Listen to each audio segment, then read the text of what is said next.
bikin video. And one of my resolution di PSBB kali ini yaitu lebih rajin bikin video YouTube.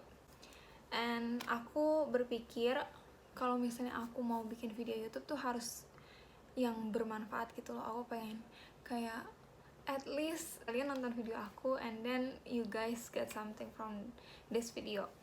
Dan aku memutuskan untuk kasih share atau tips dimana aku ngerasa ini pencapaian yang sangat-sangat luar biasa untuk aku yang dulu tuh susah banget untuk nabung. And selama setahun ini, terutama karena PSBB juga, tapi PSBB aku malah lebih sering jajan sih, jadi gitu deh. Tapi at least aku tetap berusaha untuk nabung, dan karena habits dan kebiasaan aku ini yang bisa bikin aku bisa mencapai segini gitu loh, segitu.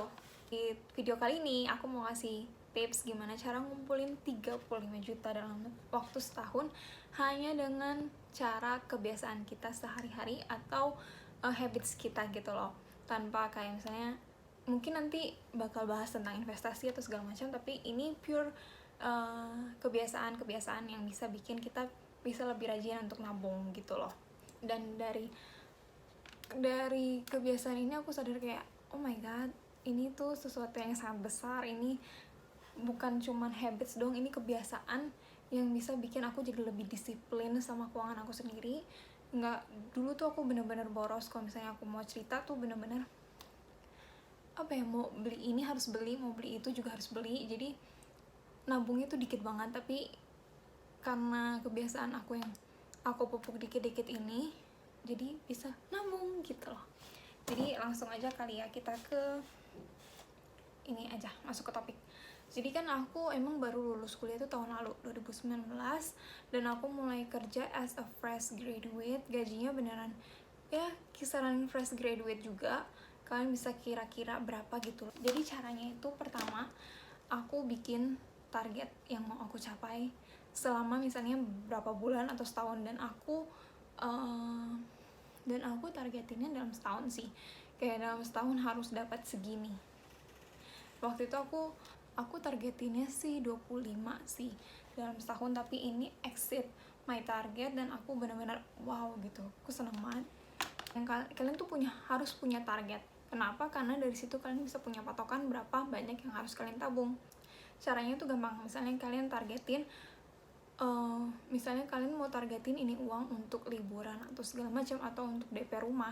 Nah, kalian bikin target harus kumpul berapa bulan atau dalam waktu berapa tahun. Nah, target yang kalian miliki juga harus realistis. Penuhi dulu kebutuhan yang kalian harus penuhi seperti sandang, pangan, papan, misalnya weekly meal plan kalian, tempat tinggal, bayar listrik, dan lain-lain. Nah, baru sisanya kalian targetin untuk ditabung untuk liburan atau DP rumah dan lain sebagainya gitu. At the end, meskipun kalau misalnya kalian gak dapet, ya gak apa-apa, cuman itu kalian bikin perjanjian sama diri kalian sendiri, hukumannya apa gitu loh. Kalau aku sendiri, kalau misalnya aku gak mencapai target, aku gak bisa liburan, karena aku pengen banget liburan, entah liburan sendiri atau liburan sama teman. Aku pengen banget yang purely dari kantong aku sendiri. Kalau misalnya liburan sama keluarga kan bisa sama keluarga ya. Nah, ini pure dari kantong aku sendiri, dan aku bikin perjanjian kalau misalnya aku nggak mencapai target, ya udah aku nggak bisa liburan yang aku pengen banget gitu loh.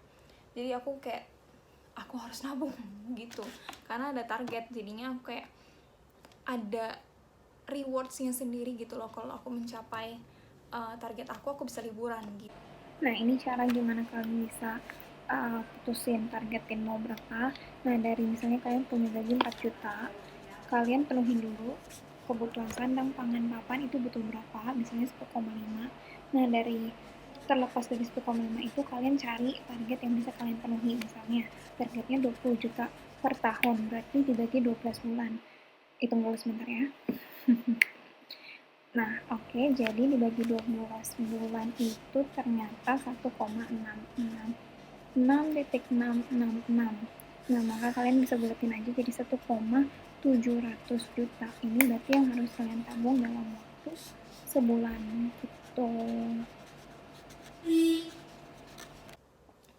tips dari aku, kalian harus cari tahu kalian mau nabungnya di mana.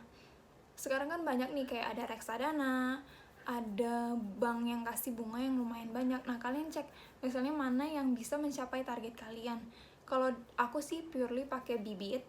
Nah, di Bibit itu udah dihitungin dalam waktu berapa bulan itu bisa kekumpul berapa dan harus berapa yang kamu tabung per bulan gitu loh. Udah ada kalkulasinya, nanti aku bakal jelasin lebih lanjut kalau misalnya kalian tertarik soal Bibit di video selanjutnya. Nah, dan yang aku rekomendasiin untuk nabung di bank, kalian bisa pilih Bank Jenius karena itu banknya bunganya lebih besar sih daripada bunga yang lain dari yang aku research ya. Nah, kalau misalnya kalian mau coba, boleh tabung di situ. Atau kalian mau research sendiri, boleh, kalian bisa cari di mana yang bisa bikin uang kamu tuh lebih mencapai target. Nah, misalnya dari gaji kamu nih, dari 4 juta itu gaji kamu kurangin dari kebutuhan sandang pangan, kurang 1,5, dikurang 1,7, hasilnya berapa? Sisanya ternyata 800 ribu. 800 ribu ini yang harus kalian alokasiin di hal-hal yang kalian butuh seperti skincare, obat-obat, atau terus kemauan kalian, misalnya mau beli tas atau beli baju, sama jajan. Nah, yang opsional itu donasi. Mungkin kalian merasa kalian belum bisa untuk donate, ya it's okay. Nah, ini opsional, kalian mau alokasinya seperti apa gitu. aku batasin itu di kebutuhan.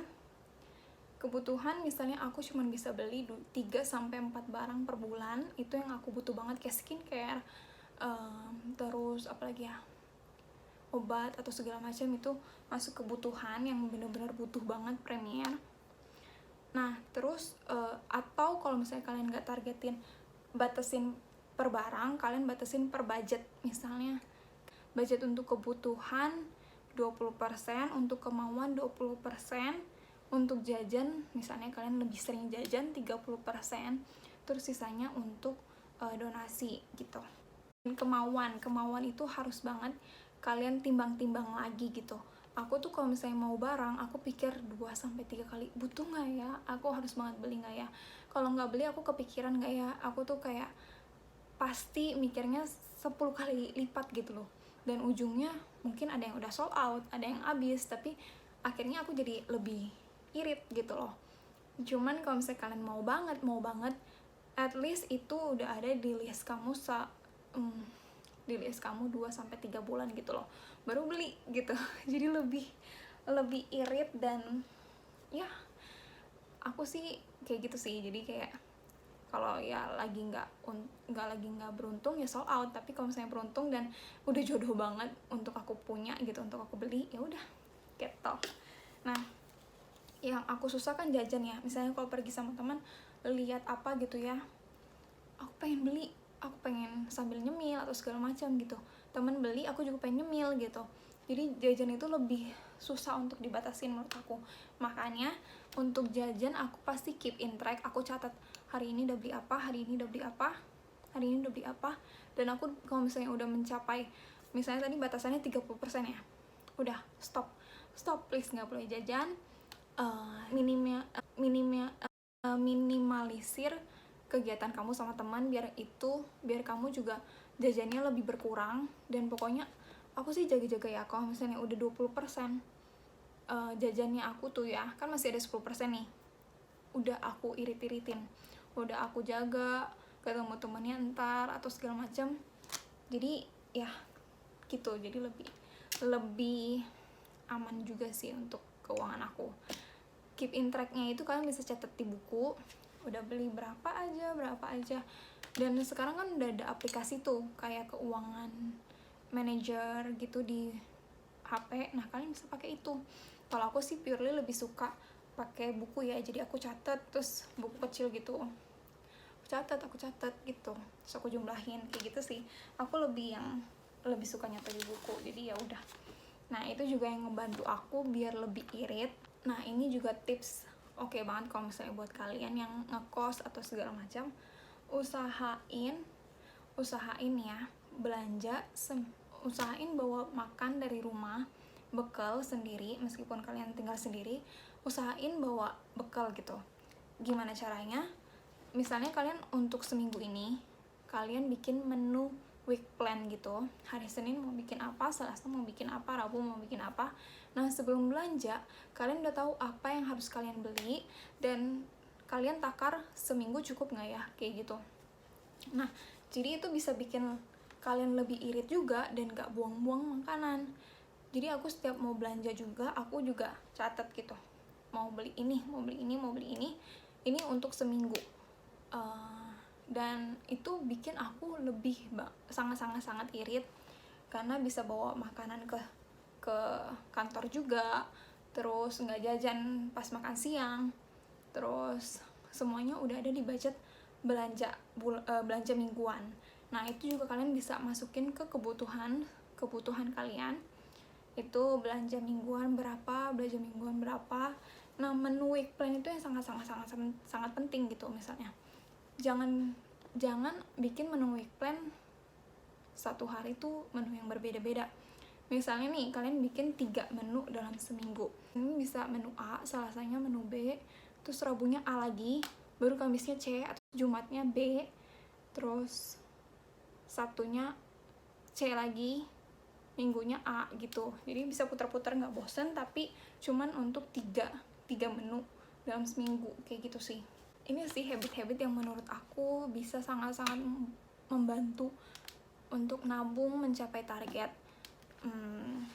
Kalau misalnya nanti aku ada kepikiran lagi apa gitu, aku bakal coba share lagi. Kalau misalnya kalian ada pertanyaan soal habit nabung ini, kalian bisa komen di bawah, dan jangan lupa subscribe. Habis itu apa lagi ya, like juga, terus kayak gitu deh. Moga-moga bermanfaat ya. Jangan lupa share juga ke teman-teman. Udah, kayak gitu aja. Thank you.